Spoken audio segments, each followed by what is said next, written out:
what actually happened, how is Sikkim today in part of Indian map. It was not till 1974 at least. So, but I think this is a bigger problem as well. I mean, I think in India we don't fully understand how modern, contemporary, territorial India emerged. That what we see in school textbooks, the map of India, it did not come out like that in 1947. There were princely states within, there were a large number of states on India's frontiers, and the British had left a very complex set of relationships, both with the princely states within, where there was indirect rule, and the whole series of protectorates and friendly regimes that were constructed around the Raj. Now, I think independent India had to deal with this whole range of political entities that existed with different levels of sovereignty. And uniting them became a major national mission. We know the story about, we're living in Rajasthan, we know the story about Patel and how he integrated the princely states. But the story of Sikkim took much longer to unfold, and not many are familiar with it. And Andrew has done a fabulous book. I would strongly recommend it. For all of us who want to know the complexity of how India's northern territory, the northern boundary line, emerged in the form that it is today. There is an internal dynamic. There was a king. There was an young American woman. There's China on the other side. There's Tibet. You name it. You couldn't have had a more romance, geopolitics, Game of Thrones, you name it, everything combined into one story, concentrated in this very little place called Sikkim, which today lies between India and China. And I think Andrew is going to talk to us about it. He's going to show a little film. He's going to tell you the story of how Sikkim got integrated. Then we'll have Mr. Ladakhi talk about, as someone from Sikkim, he's going to talk about his understanding and his poetry. And then we'll have a little conversation, and then we'll open up for Q&A. Andrew, the floor is yours. Thank you very much. It's an absolute pleasure to be here. I've really enjoyed the last few years trying to get an understanding of India's complex and fascinating history, and the Sikkim story to me is part of that. So I just thought I'd just tell a little bit of background to the story and show some videos that I have of which give some context to the story as well. So. And it's a great pleasure as well to be here with Raja and with Guru, who manages that amazing thing of combining a highly successful business career with excellent poetry, as you will hear later on. Some of you may have heard yesterday as well. Okay, so just going to give a quick context in terms of the timeline that we're talking about here. So 1947, the end. Some of you will know all this already, but it's just useful just to remind ourselves. End of the British Raj in India. 1950, China invades Tibet, and we'll see that that's an important factor in this story. 1959, the Dalai Lama flees Tibet. 1962, the war in the Himalayas between India and China. And then in 1965, the war between India and Pakistan, where the Chinese tacitly supported Pakistan, and we'll see that it wasn't quite so tacit. And then in 1971, a really critical year in this story, when the Cold War kind of comes to South Asia. I'll talk a bit about that. And then 1975, when Indira Gandhi annexes Sikkim, weeks before declaring a state of emergency, and we'll see that that's fairly important. So can I just ask, how many of you have been to Sikkim? Brilliant. So there's quite a few. For those who haven't, I'm just going to give a quick overview of exactly where Sikkim is, just to help locate it, because it's very important from a geopolitical point of view, as Raja mentioned. So here's the first map. Go back one. There. Right. So as we know, the Himalayas kind of sweeps down from the north of Afghanistan to the tropical jungles in Burma. And about 3/4 of the way along is Sikkim, nestled between Nepal and Bhutan. And, you know, political geography often follows physical geography, and in this case, this is very much the case, because there's a tiny gap in the Himalayas just beside Sikkim, and that was one of the reasons why Sikkim developed as an independent monarchy. So if we zoom in a little bit further, we see just below Sikkim, we see the Siliguri Corridor, which is this chicken neck of land which connects India's northeastern states to the rest of India. And of course, that really came about after 1947, when it was East Pakistan rather than Bangladesh at that stage, with partition. And the Siliguri Corridor is only 25 kilometers wide at its narrowest point. But that heightened the geopolitical sensitivity for Sikkim. And we just flick on one more slide. We see, notice there's this tongue of land, the tongue of Tibetan land, on the eastern side of Sikkim. And that's the Chumby Valley. And that is the gap in the Himalayas that we're talking about. And just south of Sikkim, some of you will have, I'm sure many of you will have been to Darjeeling. And my fairly poor attempt at drawing the railway, which is the toy railway that some of you will have been on to get up to Darjeeling. And that was where my journey into Sikkim started, because my grandfather, this is him here, he lived in Calcutta for 28 years, from 1920 to 1948. And in 1922, as a very young man, he went for a walk into Sikkim, and he left notes and photographs, which in the 1980s, when he died, came to me. And so I decided in 2009 to go and retrace that journey. And the journey started in Darjeeling, and it went into the southwest area of Sikkim. And I did that on foot, like he did 89 years before me. So here's Darjeeling, where my journey started. And from here, you go very steeply down to the lowest point of Sikkim, which is 1,000 feet above sea level, only 1,000 feet above sea level, despite being 300 miles north of Calcutta. And Sikkim is incredibly steep. It goes up to the third highest mountain in the world, Kanchenjunga. And during this walk, it was a very emotional walk, obviously, for me. And this was the kind of views that I got when I would wake up in the morning. And some of you will be familiar with this, looking up towards Kanchenjunga. And on this, that dark ridge in the foreground, that was my destination, the apex of the journey, which is a monastery called Pemayangtse Monastery, where my grandfather had been. And when I got there, it was wonderful to see that it actually looked extremely similar to how it had in 1922. And while I managed to stay with a man who lives on the monastery grounds, and he's a monk, he's a lay monk. And this is him here, a man called Sonam Yongda.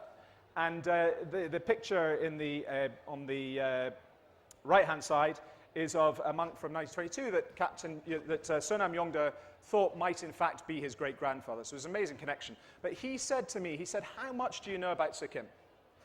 And I had to be really honest and admit that I knew very, very little about Sikkim. I was there to retrace my grandfather's journey. I didn't really know the story. So he handed me a book, and he said, look, read this book. It's been suppressed in India. It's called Smash and Grab, The Annexation of Sikkim. So I went up that night, and I started reading this book. And it was an account of how this heroic king had been deposed in 1975 by Indira Gandhi at the time when India annexed Sikkim. And the way I've described that is the way it's described in the book. And, I'm a fairly skeptical person. I thought, I don't know about this story. Is it true or isn't it? So that was my starting point, that I really wanted to understand that. It turned out that he was actually the right-hand man, this monk here was the right-hand man to the king at the time of the annexation. So he also gave me his own version of what had happened in Sikkim. So when I went back to the UK, I started to sort of try and understand look for as many sources as I could, and the Indian sources described it in a very different way. This was a feudal monarch who hadn't been able to adapt to the circumstances within his tiny country, and India had merged Sikkim with India. So I wanted to get underneath the truth of this, and the story really took me to one man in particular, and this is him here. This is the last Chgyal of Sikkim. Chgyal is king in Sikkimese. And this was taken in about the 1940s. So he was the second son of the monarchy in Sikkim. So he never expected to become Chgyal. And until in 1941, when his elder brother was killed fighting for the Indian Air Force up near Peshawar. And so he was thrust into this position, and he was an absolutely fascinating character to me because he had such an amazing mix of influences in his life. He was educated in Jesuit schools, in some of the old British boarding schools up north of Delhi. He'd been sent to Tibet, there was a very strong connection between Sikkim and Tibet. He'd been sent up to Tibet to train as a monk, as a young man. And he in 1947, his father, for various reasons, kind of faded into the background during the 1940s. So he, in 1947, at the age of 24, ended up being the one who was confronted with this situation, as I'm sure you all know, when the princely states had to really kind of decide what their future was. And Sikkim and Bhutan managed to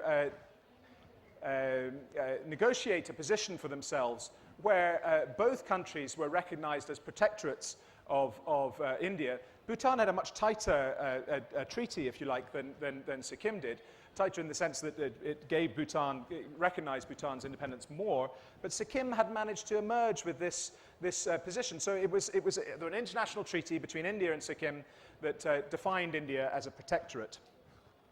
So in the 1950s, then he was starting to try and develop Sikkim, and this is a picture, a very ordinary family, really. If anyone's gone up to Gangtok and seen the palace is an extraordinary kind of, it looks like an old colonial building. And this is him with some members of his family. And during the 1950s, he really tried to build up a Sikkim that could survive as an independent protectorate of India. And in the background, what was really interesting at this stage was that I said 1950, China invaded Tibet. Well, that changed everything because they negotiated the treaty only weeks before. And the invasion of Tibet meant that suddenly you had China on the north and the east of Sikkim because of that Chumby Valley. And in fact, during this period, one of the things I discovered during the course of my research was that the CIA's support for the Tibetan guerrillas, which some of you will know about, I mean, the CIA were actually they were taking Tibetan guerrillas out of Tibet, training them in Colorado, would you believe, and then dropping them back by parachute. And this family were part of the process of running messages on behalf of the CIA up to the Dalai Lama during this period when the Americans felt that this was another front of the Cold War, and as you know, a very important one in the same way as the Iron Curtain in Europe. So critical year in this story, 1959, and this is the Dalai Lama fleeing from Tibet. And you know, one might have thought that he would flee down that Chumby Valley. In fact, as we know, he went round the other side of Bhutan and came out into Assam. But another critical thing that happened in 1959, the king had been married to a Tibetan woman, a very beautiful Tibetan woman called Sangye Deki, and she died in 1957 in childbirth, so giving birth to her fourth child. Child died as well. So there were three, he was a widower with 3 children when this woman turned up in Darjeeling. Now, her name is Hope Cook, and she was an American. She was only 19 when she turned up in Darjeeling in 1959. She walked into the Windermere Hotel, which some of you will know, and she was dressed in an Austrian dirndl, the dress that would soon be made famous in Sound of Music. The Tondap Namgyal, the Chogyal, walked in, and they fell in love. And only 4 years later, they were married. And I just wanted to get a feel for it. She was known as Grace Kelly of the East, so this was really felt to be another American marrying into exotic royalty, if you like. So just to give you an idea about the context for how the Americans were looking at this, this is a short video which will bring it to life, I think. A small Himalayan state between India and Red China is the scene of a storybook wedding. A member of New York and Washington society, 22-year-old Hope Cook will become the Maharaj Kumrani, or Crown Princess of Sikkim, whose palace guard greets the foreign guests. Among 9 ambassadors to India, which protects the little state, is John Kenneth Galbraith of the United States. The father of the bridegroom, the 70-year-old Maharaja Sir Tashi Namgyal, enters the mountaintop Buddhist chapel for the exotic ceremony which sees his son, the Crown Prince, wed the American girl he met 4 years ago. The 39-year-old Crown Prince, a widower and father of 3, sits on a 3-foot throne. Miss Cook is on a slightly lower platform. An exchange of silk scarves marks the actual moment of matrimony. The ceremony requires no taking of marriage vows.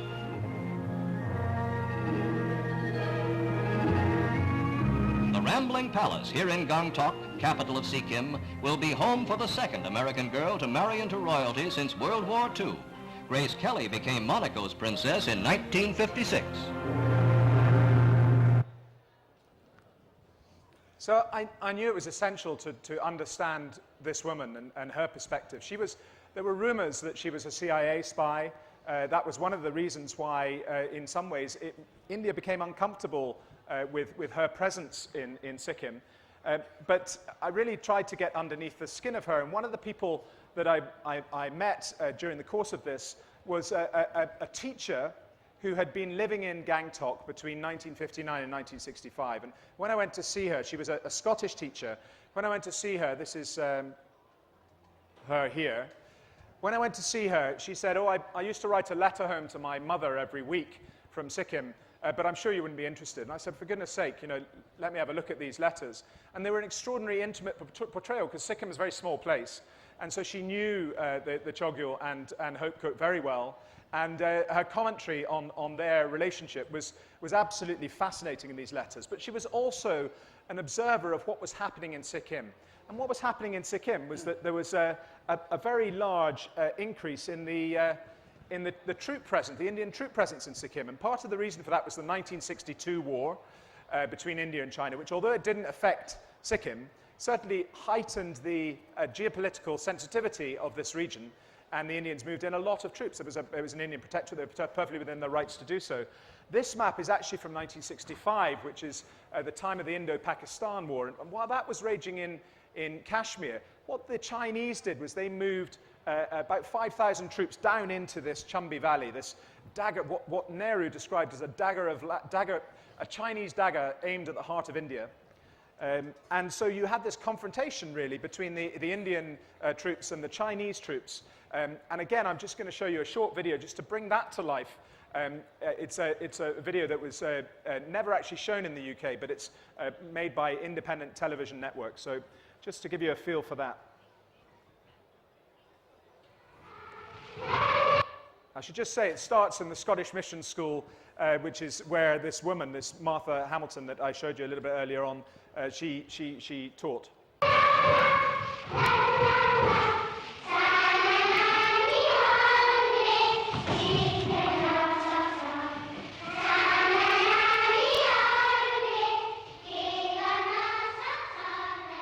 In the Scottish Mission School at Gangtok, 30 miles from the Chinese outposts in Tibet, Sikkimese children were singing this week of a great victory over the big red dragon.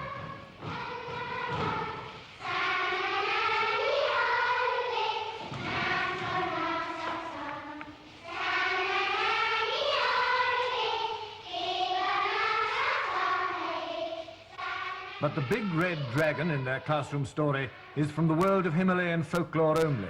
The world of reality lies northeast of Gangtok, along a road that winds its way 14,000 feet up through the snowy slopes of the Natula Pass.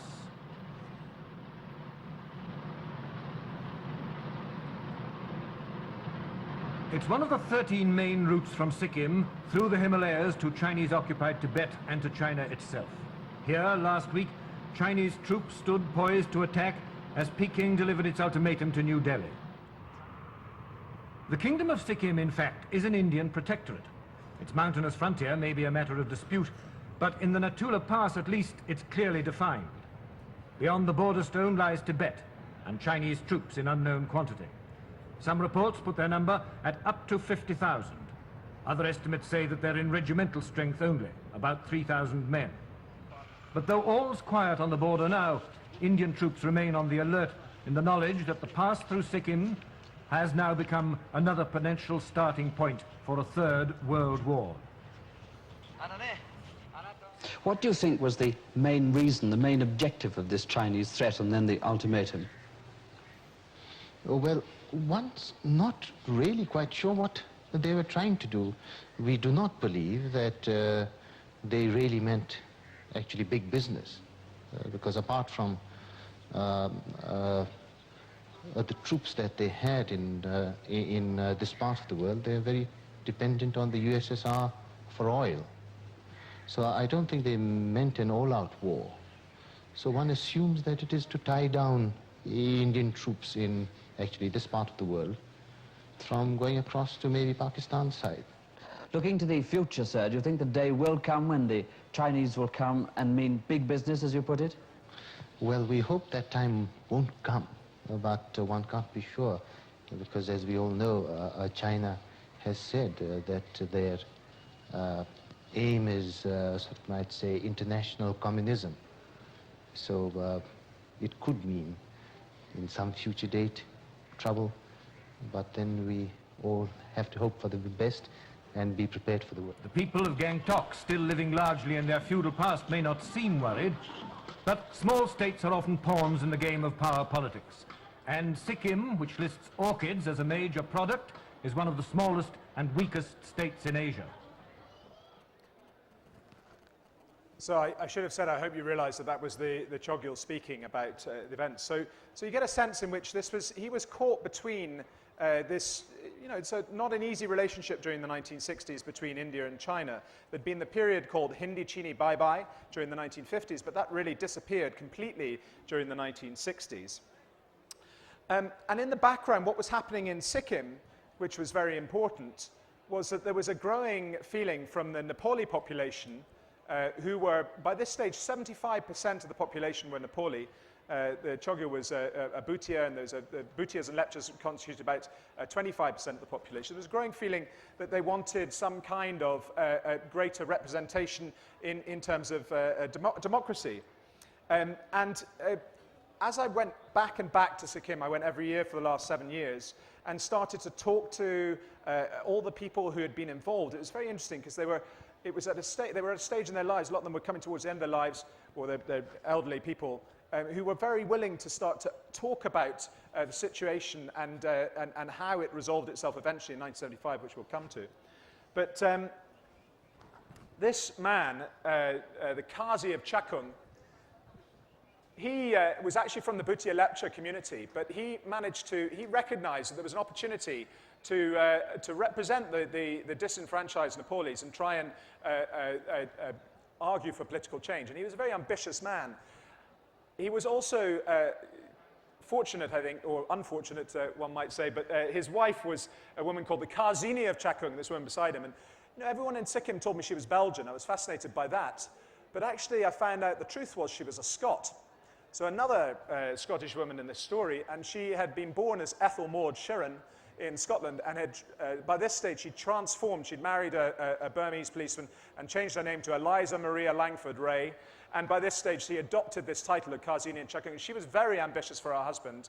And so you had this really interesting dynamic between these two couples, and particularly between the two women. The Qazini of Chakung would mock Hope Cook as the queen of the Himalayas and all this kind of stuff. So very aware that this was in the background. There was another woman who was very important in this story who came to power in India in 1966, and that was Indira Gandhi. And Indira Gandhi was a good friend of the Chgyals, and they were excellent friends.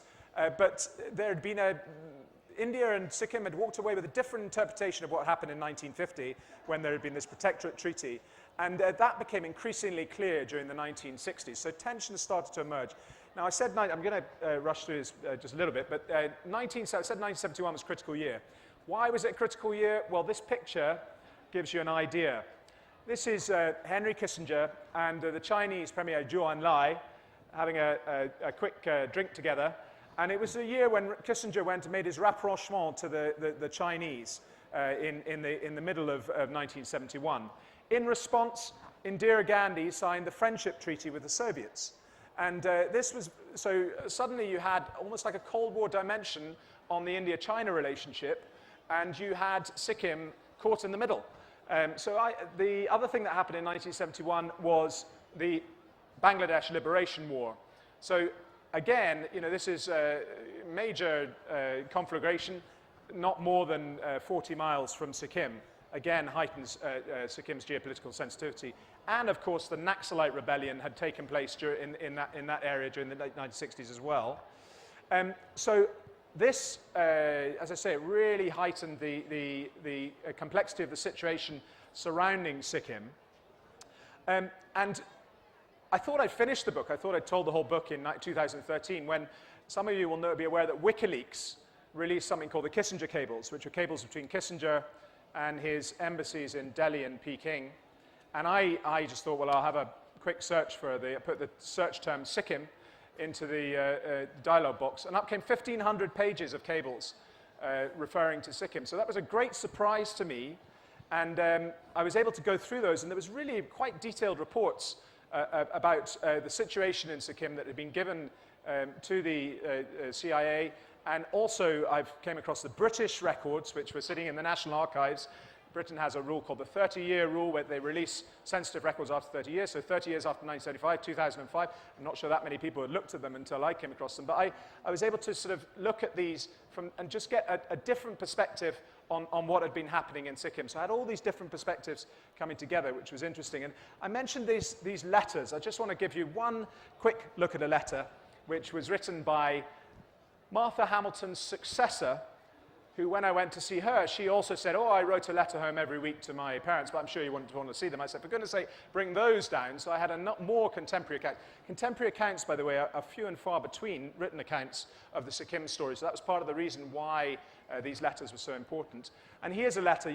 You may not be able to read it. I think we need to wind up. People Yeah, are leaving. but you'll see if you look at the third paragraph, it says, you'll realize after Car Canny, Guinness arrives, there'll have been a wheen of kicking in. Well, that's Scottish, and she was writing in broad Scots. This is in 1973, at the time of the beginning of the first stage of the annexation. She was doing that to confuse the Indian censors. So this was, again, it was another piece of evidence, if you like, that, of what was actually happening in Sikkim at the time. So just finish with this as a cartoon. You know, the Indian press were actually much more aware of what was happening in Sikkim than perhaps people are aware of. This was a cartoon that was in the Hindustan Times in 1974.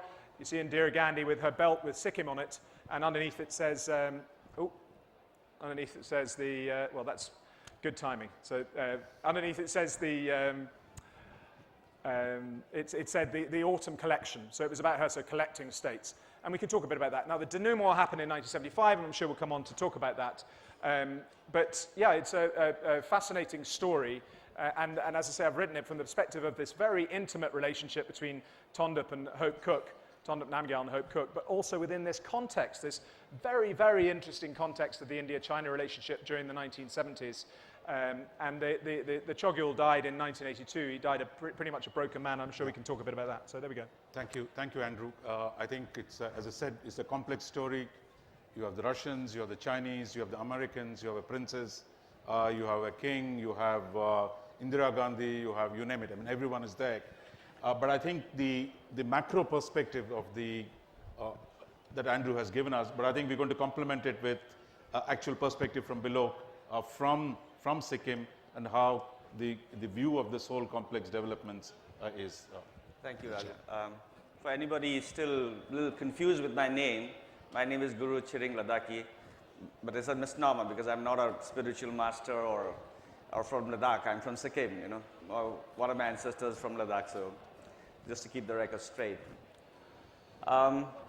What Andrew has done actually is, you know, managed to create this book. You know, it's a story, not just, you know, I mean, you can read in many dimensions, but the story that actually appeals to me is the story about a king who kind of inherited a slightly, you know, nebulous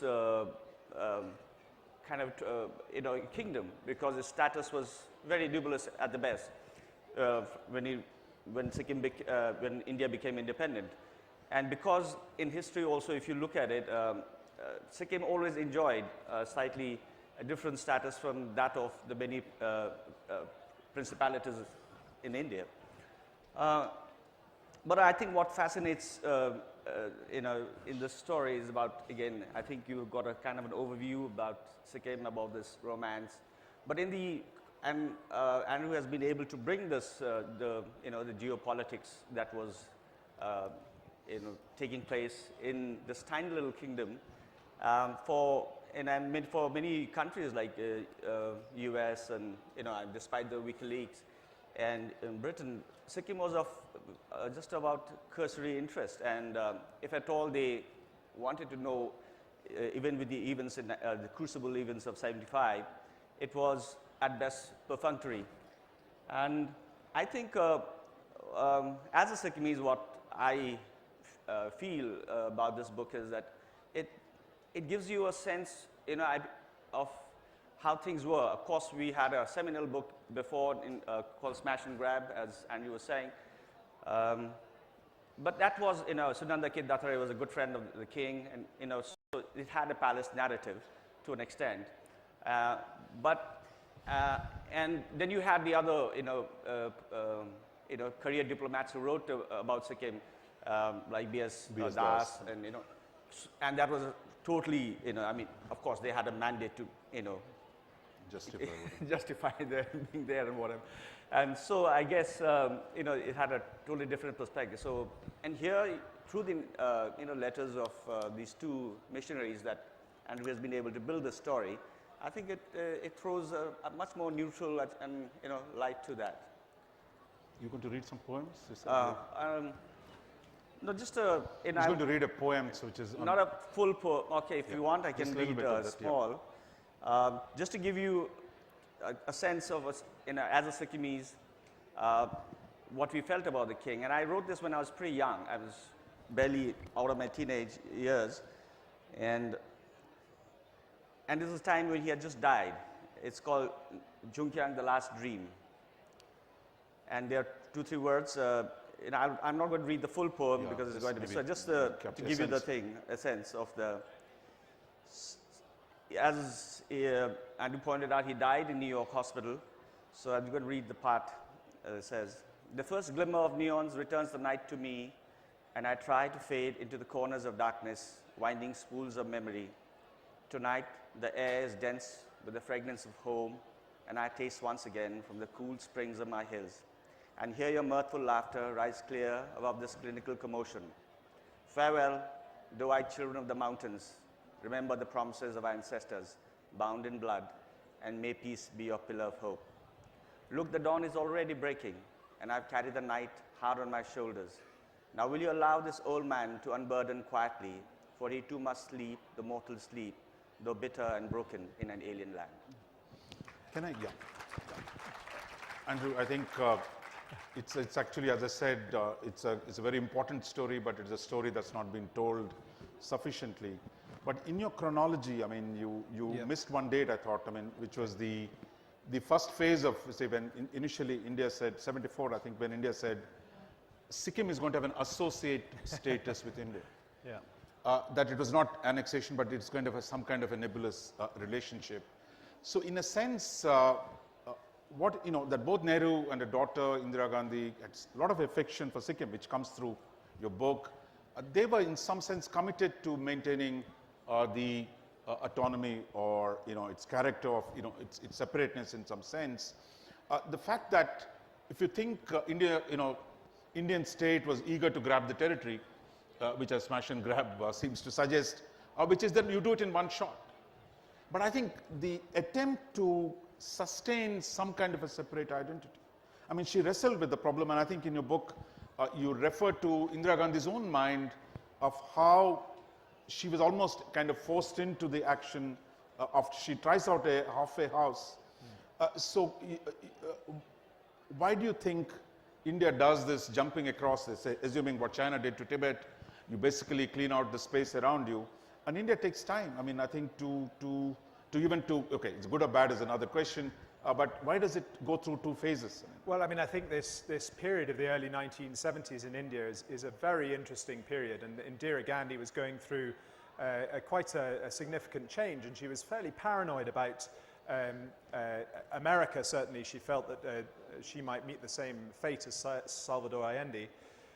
But those of you who were here in the last session will have heard reference to the China card, and that was actually a very important part of this story. So, as Raja says, 1974 there was this nebulous associate state, the attempt to create Sikkim into an associate state, which Indira Gandhi came under a lot of pressure in the parliament for trying to do that, and everyone said, well, if you become an associate state, can you then vote not to become an associate state? How does this work? No, there's lots of open questions.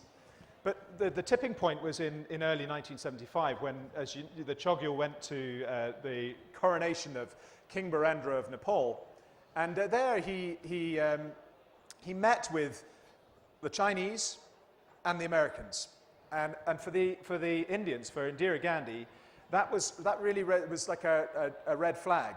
And she was extremely worried that there may be something happening here that could cause her some serious issues on her northern territory.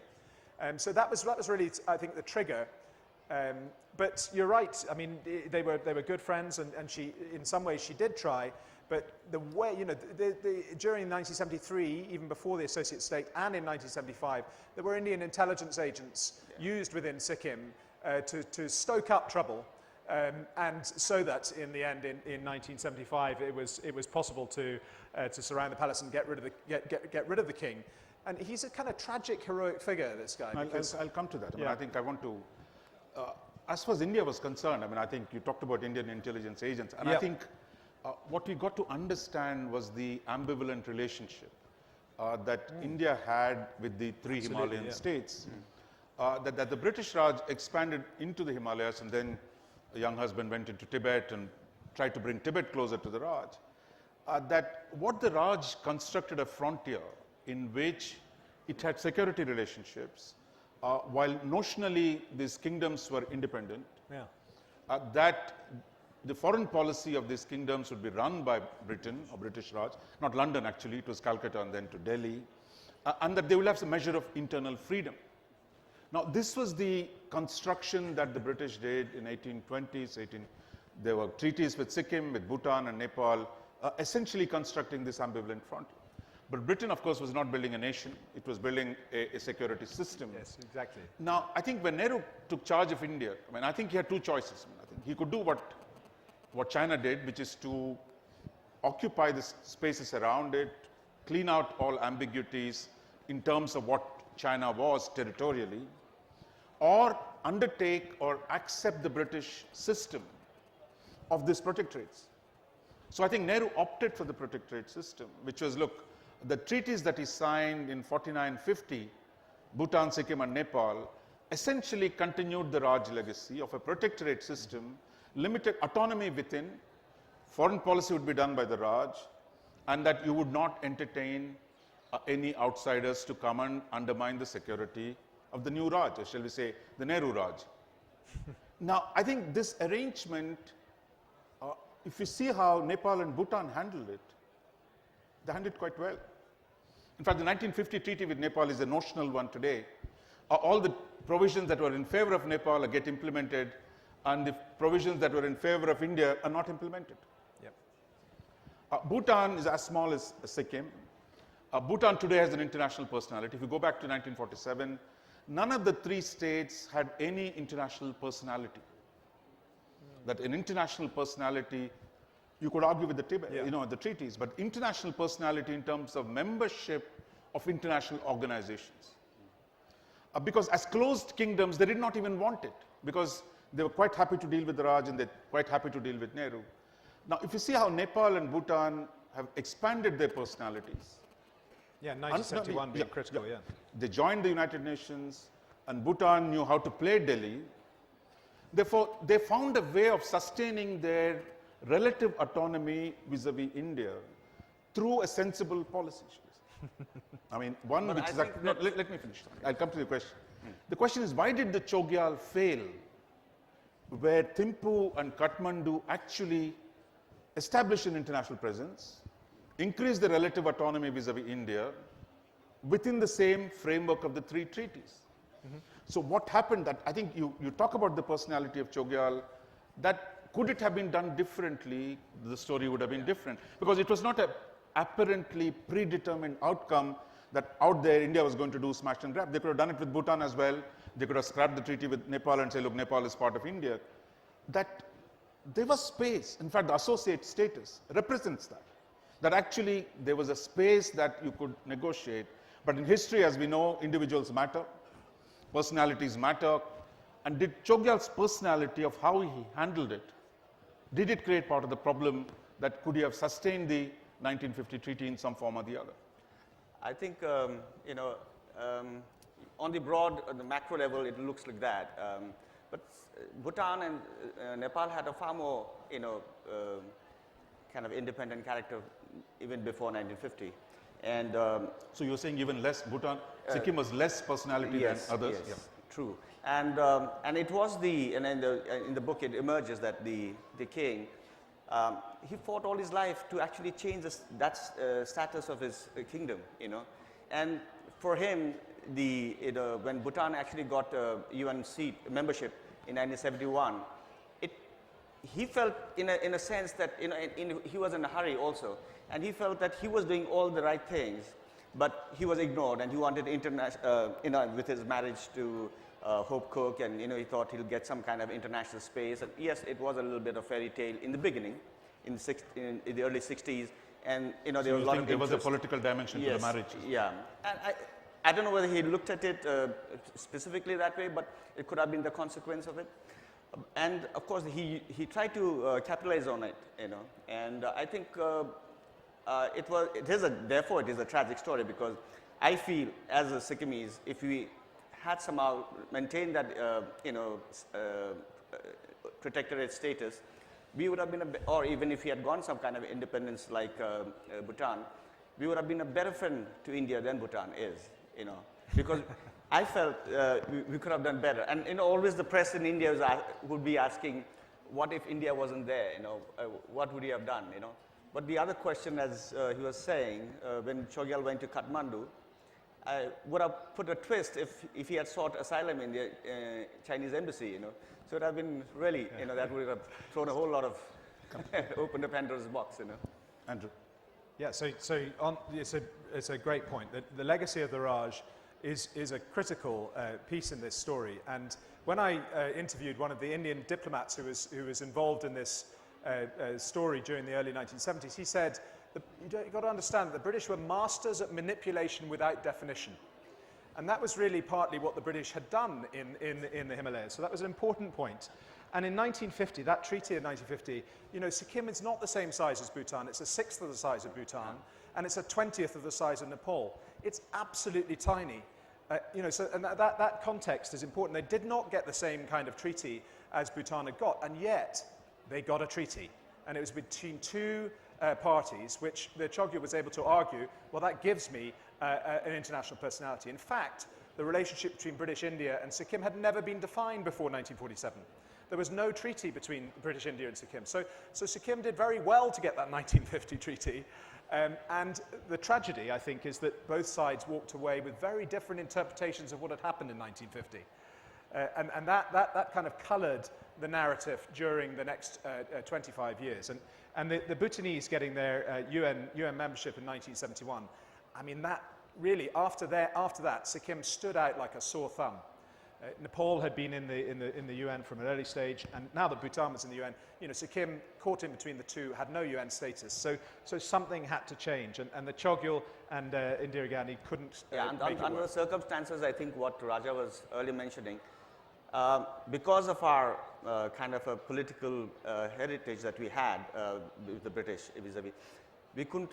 I think Chgyal was a little ambitious. If he had, I think if look with the benefit of hindsight, if he had accepted that permanent status, it wasn't the best, but it could have been better, And if he had, and I have this. I was telling Andrew the other day, this little tiny kingdom up in the Himalayas, it was too small, too strategic, and the Chgyal was too damn sweet, But I think the point, I wouldn't accuse the British the credit for manipulating, and I think ambivalence is very much part of diplomacy. Yeah. And statecraft. There's some things you define very clearly. There's some things you leave ambivalent. I mean, that's politics. That's what everybody does. I mean, I remember Sri Lanka when, when you had Prabhakaran was negotiating with Colombo about autonomy for, shall we say, for the Tamil minority in Sri Lanka. So they coined the word called internal autonomy. What do you mean internal autonomy? Autonomy is within a state. So now, there are a lot of times when you deal with separatism or when you deal with, issues like that, political leaders like some ambivalence, and that ambivalence would create space for accommodation in the near term and political management over the longer term. And I think the failure in Sikkim was really the inability of Delhi and Gangtok, I mean, I think to sustain it. And I think what you saw was the way Nepal and Bhutan played it differently, and they got a lot more. But as I said, they're much smaller. But I think it's, in fact, a personal note. I mean, when I came to study in JNU in Delhi, 1974, the associate status was just declared. In my university, there was a protest against the annexation of Sikkim. It was done by my dear friends on the left. So in a sense, for the first time I've heard of Sikkim, and the fact that the Chinese were denouncing the Indian annexation as a hegemonic thing. But 30 years later, China actually now recognizes today Sikkim as part of India. And It hasn't actually come out fully and said that, but No, I in think 2005 no, the Chinese are also, like British, Yeah. they're also ambiguous. They like ambiguities. So I think as far as the diplomatic level is concerned, I think the problem, it's no longer a contested border Yes. the way it was. But what I wanted to ask you, you said about Chgyal taking refuge in Chinese embassy in Kathmandu. But if you think of the historic role of Sikkim and the essentially you talked about the Nathula Pass or the other Jalepla Pass as well. Historically, Sikkim was a bridge between the Gangetic Plain and Tibet. You saw the Himalayan kingdom, there were a lot of places where there were gaps, and the Tibet was related to, through Buddhism, through culture, to the Gangetic Plain, to Varanasi.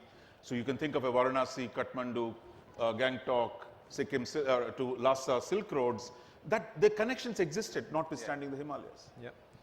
Can we imagine today, as we look to the future, that Sikkim can be a bridge once again between India and Tibet, that the geopolitics are over, nobody's really challenging Chinese sovereignty over Tibet today, nobody's challenging really Sikkimese integration into India. Can we put the past behind and imagine a different future for the Himalayan kingdoms? And I think starting with, not Sikkim is no longer a kingdom, Nepal is no longer a kingdom, Bhutan still is, but it's a democracy. Is there a way the Himalayas, from being a zone of contestation, can they actually become a zone of cooperation between India and China? And I think the Chinese are talking about it. I'm really glad that today we have C. Rajamohan, who's a political scientist and not a career diplomat who would argue, just for the sake of arguing, and not, I'm so glad that the Chgyal didn't actually take asylum in the Chinese embassy, because they have really opened a Pandora's box. And I think, and now I'm an Indian, I'm naturalized Indian. So we need to understand that for Sikkimese people, our heroes have always been Indians, whether it's Buddha or Padmasambhava or Gandhi or Nehru or Ambedkar, they have always been our heroes. And I think it's very important to understand in this context. And the question about today, this book is not to, go back into the past, but to, and I believe India is mature enough as a democracy to kind of rehabilitate certain historical facts in context, And I think that really will do service to the people of Sikkim, and to India at large. And I think that's very important to remember, because in Sikkim there is no movement for a separate state, or like in some of the northeast states. And we are very happy being part of India, but then there is also this little, herd that kind of, is there among the Sikkimese people about the way and the manner, in the crude manner in which it was taken, and annexed. So it was, I think what Raja was saying is very important, because now that the Nathula trade route has opened up, and there is, today people, the countries, nations are more engaged in commerce, and I think that is the way forward. And to look forward, I think that is, to engage more in terms of trade, economics, and I wish someday Nathula is not just a border trade, but an international trade route. It becomes an international trade route where there is open trade, And with that, because in Sikkim, our economy before 1962, as 1960, was with Tibet, and trade was a big part of our commerce. So is there, because I saw that the Sikkim Chief Minister is one of the most active proponents of expanded trade between India and Sikkim through India and Tibet, that is Tibet of China, through Sikkim. Yes. He has had big ideas, but is there a lot of interest? For example, yesterday Peter Frankopan was talking about Silk Roads. The Chinese have moved this big OBOR, One Belt, One Road initiative. They're talking about a Trans-Himalayan cooperation initiative. Is that find a resonance in Sikkim today, that actually you can have it both ways? I mean, you can as a frontier state, you can engage Chinese. I think, and that is the way we can look to the future relations between these two great giants, and Sikkim is right at the cusp, and to have this trade and commerce and economy growing. And with the recent opening of the Mansarovar trade pilgrim route, I think it's a boon in a way, you know, and I hope it just becomes much more open so that the locals can take advantage of it. You know, right now it's controlled by the Ministry of Home Affairs. You know, you have a limited number of people visiting, but I'm looking forward to a future where there's, you know, there is an openness, you know. In fact, connectivity has been the dominant theme of the present government and the previous government. It's interesting that we opened this new route to Kailash Mansarovar. Sikkim is a big beneficiary actually. Yeah. If you saw the map, I don't know if you can put the map again. Mansarovar is here, right up western Tibet. Sikkim is in near eastern Tibet. But the road we're going to use is through Sikkim, go to the east so that you can go west. I mean, you drive all along the Himalayas because you find this pass that's convenient. Yeah. But there are also other possibilities in terms of connecting to eastern part of Tibet in a more deeper way. My sense is some of that is going to happen because whatever the territorial problems we have with China, the idea that, look, we need to find ways to work together, that I think is accepted in India.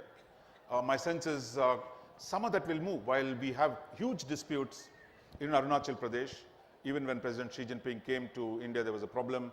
But today, I think we have other opportunities. If you say something, maybe we have a few minutes, we can take one or two questions. You have to say something on this? Or? I mean, the only thing I'd say is that the physical geography in Sikkim makes getting a trunk road up to the Natula quite challenging. So it will be an engineering feat of some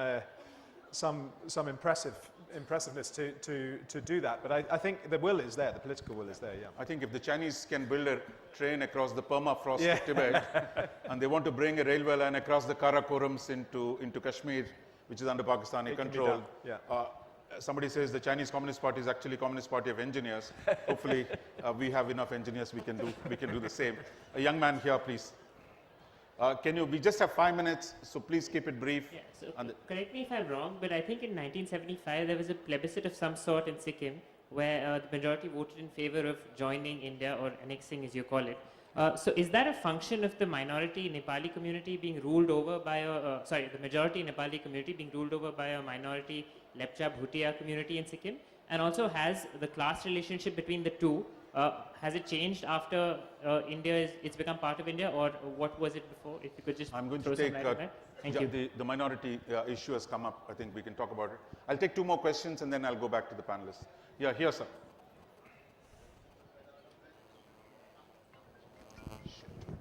Thank you. I was just wondering, you know, Mrs. Gandhi at home was having a lot of political problems, I think, or issues and difficulties around that period. What impact did that have on the way she and the Indian government handled the whole problem? You know, keeping in mind the emergency and so forth was just around the corner, you might say. Yeah, is there anyone else? I'll just take one more question. I can see you. Yeah, please.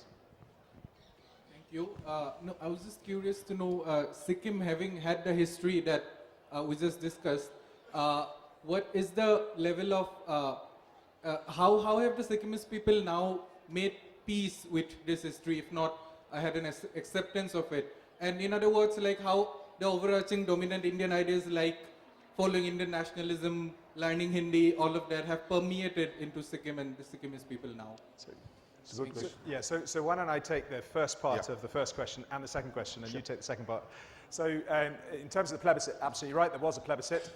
One of the very revealing things that came through in the WikiLeaks cables was that YB Chavan, who was the, I think, External Affairs Minister at the time, he said rather sheepishly that this was an opinion poll rather than a plebiscite. And plebiscite is a bad word, we're not going to do that. Had a 98% result, and it was very cleverly manufactured. If you read the book, you'll understand that it was, there were two questions on the sheet. One was, do you want democracy? And the other was, do you want to get rid of the Chgyal?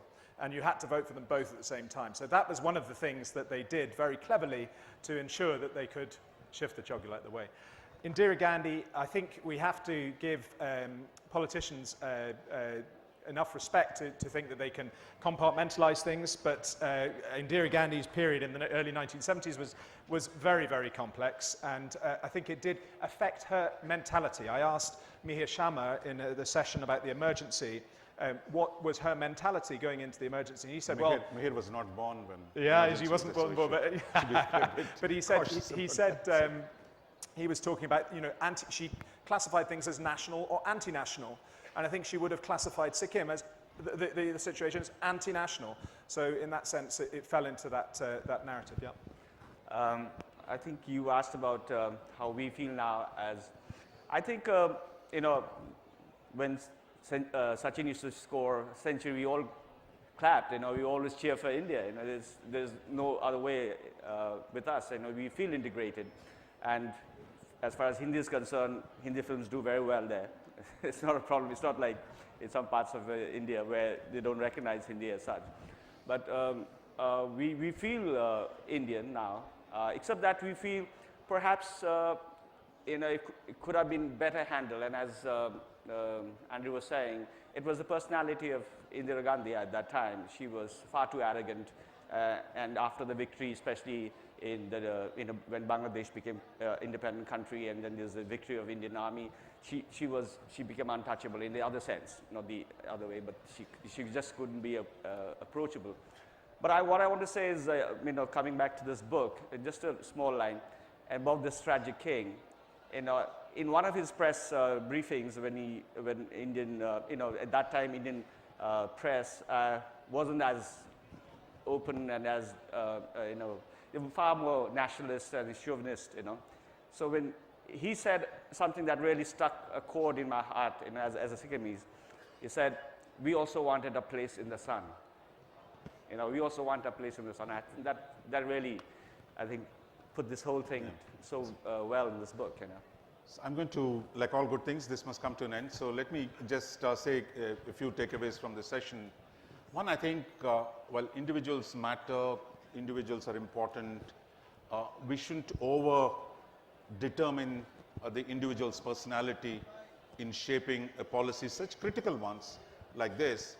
As someone who grew up in the era of Indira Gandhi's dominance of Indian politics, the image that is ascribed to her, she was the only man in the cabinet, she was tough as nails, she was the kind of Durga incarnate.